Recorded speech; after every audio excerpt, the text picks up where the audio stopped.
आपने कभी ध्यान दिया है किस बारे में? कि जो दुकान हमें रोज दिखती है ना, हाँ, हम अक्सर बिना सोचे समझे उसी पर चले जाते हैं। ये बहुत सामान्य सी बात लगती है, पर मुझे लगता है इसमें व्यापार का कोई बहुत बड़ा सिद्धांत छुपा है। बिल्कुल। और आज हमारी बातचीत का मुद्दा भी यही है। हमारे पास बिक्री यानी सेल्स पर एक बहुत ही दिलचस्प स्क्रिप्ट है जो इस काम को एक बिल्कुल ही अलग नजरिए से देखती है।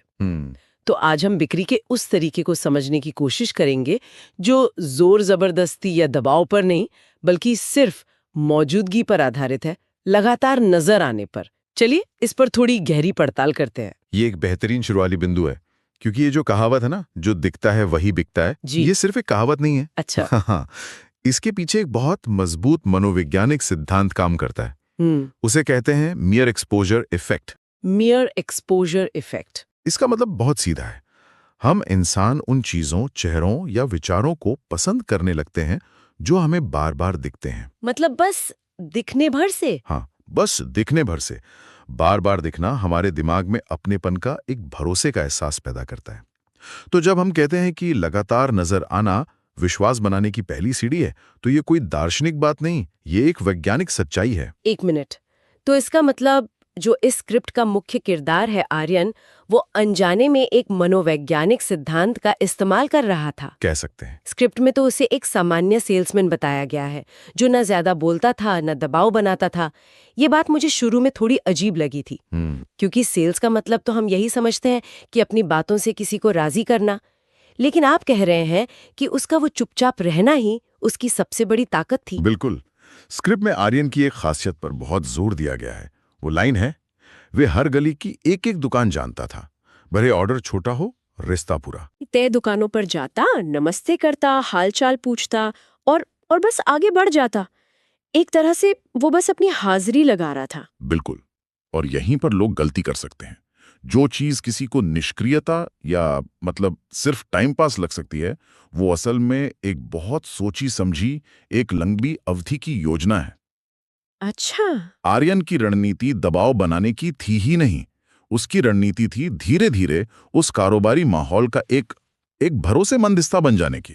उसका हर रोज का नमस्ते और हाल पूछना वो असल में सोशल कैपिटल बना रहा था।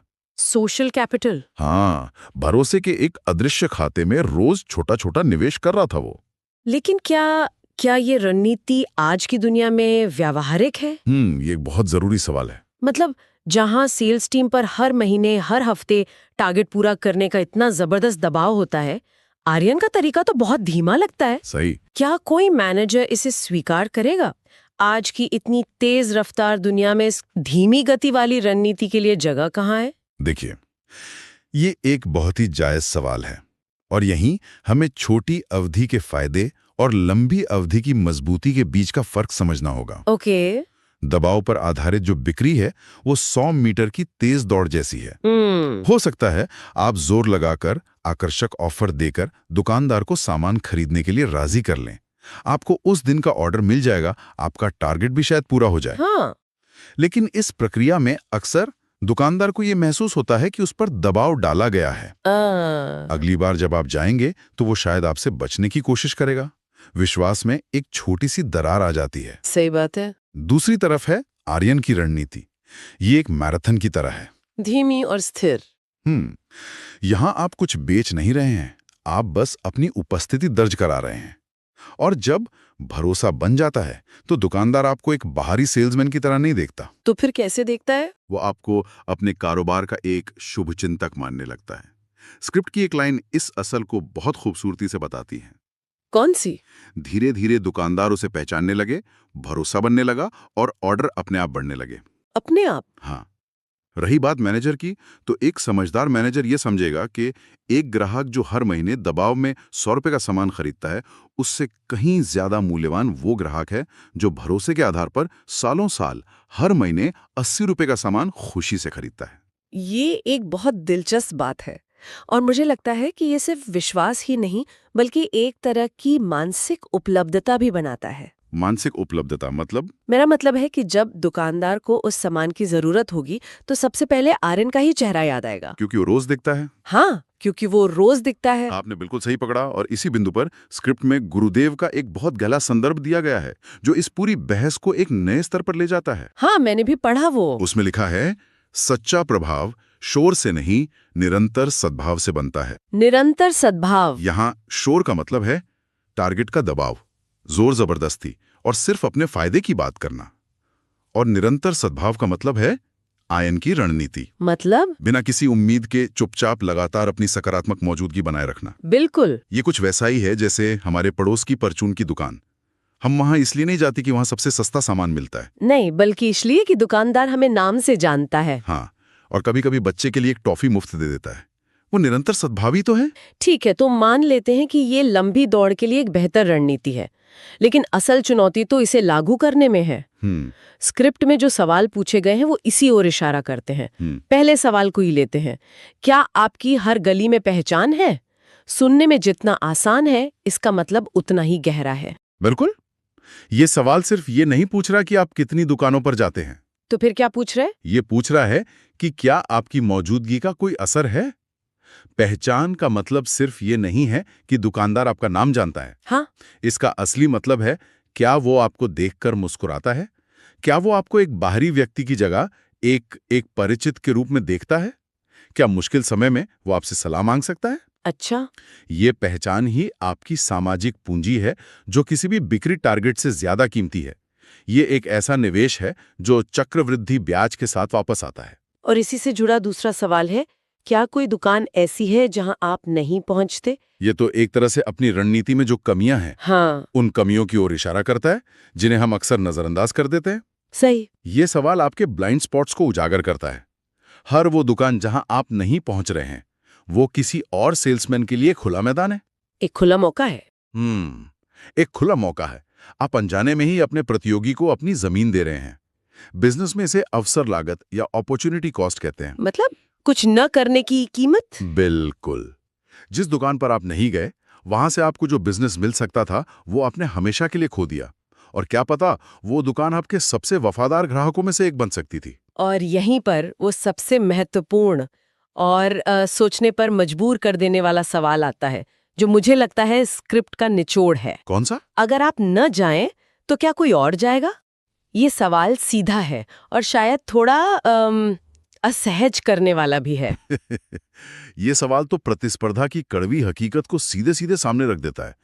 बाजार में कोई भी जगह खाली नहीं रहती। आपकी मौजूदगी एक तरह से अपने क्षेत्र पर, अपनी टेरिटरी पर अधिकार जताने जैसा है। अगर आप किसी दुकान पर जाना बंद कर देते हैं या कभी जाते ही नहीं है, तो यह तय है कि उस खाली जगह को कोई और भर देगा। प्रकृति की तरह ही बाजार को भी खालीपन पसंद नहीं है। आपकी अनुपस्थिति किसी और की उपस्थिति का कारण बन जाती है। और ये सिद्धांत तो सिर्फ सेल्स पे ही नहीं है। नहीं, ये जीवन के हर क्षेत्र में लागू होता है। अगर आप अपने रिश्तों में, अपने काम में, अपनी कला में लगातार मौजूद नहीं रहेंगे, तो आपकी जगह कोई और ले लेगा। मैं ये सोच रही थी कि अगर आर्यन को एक ऐसे उत्पाद को बेचना होता जिसकी बाजार में बहुत ज्यादा प्रतिस्पर्धा है, जहां 10 और लोग वही सामान बेच रहे हैं, तो क्या सिर्फ नमस्ते करना काफी होता? बहुत अच्छा सवाल है। और मैं कहूंगा कि ऐसी स्थिति में आर्यन की रणनीति और भी ज्यादा महत्वपूर्ण हो जाती है। वो कैसे? सोचिए, जब उत्पाद, कीमत और गुणवत्ता लगभग एक जैसे हों, तो फैसला किस आधार पर होता है? फैसला होता है मानवीय रिश्ते के आधार पर। दुकानदार उस व्यक्ति से सामान खरीदेगा जिस पर उसे भरोसा है, जिसे वो पसंद करता है और जो उसके सुख दुख में साथ खड़ा दिखता है। सही। उन 10 प्रतिस्पर्धियों में से 9 शोर मचा रहे होंगे, डिस्काउंट, ऑफर, दबाव, लेकिन आर्यन सद्भाव बना रहा होगा। और लंबे समय में सद्भाव हमेशा शोर पर जीत हासिल करता है। तो उसका नमस्ते सिर्फ एक अभिवादन नहीं है? नहीं, वो एक संदेश है, मैं यहां हूं और मैं आपके साथ हूं। यही उसका सबसे बड़ा अंतर है।